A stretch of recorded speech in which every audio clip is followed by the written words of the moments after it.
यो फुलको नाम के पर्यो? यो फुलको नाम हो घन्टी फुल भनेर चिन्न सकिन्छ। जस्तै घन्टी जस्तै छ। अनि यो फुललाई हामीले केबाट उमार्न सकिन्छ त? यसलाई त अब कलमीबाट मात्रै हुन्छ। यसको दानाहरू छैन खासमा। अब यो माथि फुल्दैछ, यो झर्दैछ, अनि फेरि यता कोपिला लागिरहेको हुन्छ।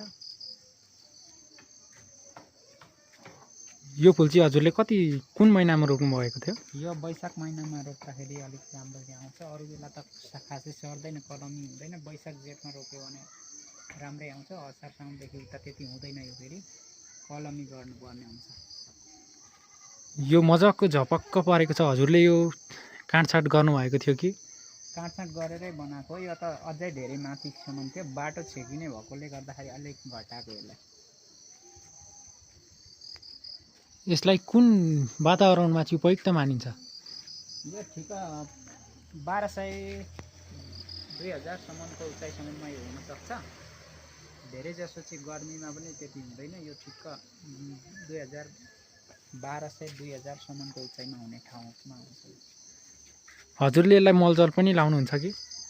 मल त खासै पर्दैन। एकचोटि रोपिदियो भने अब खासै यसलाई त्यतिकै अलिअलि मलले पनि हुन्छ र पनि लगाउँदा पनि हुन्छ। धेर लगायो भने अलिक धेर ठुलो आउँछ। त्यसलाई ठिक्क बुट्टा बनाउनलाई मल लगाइरहनु पर्दैन।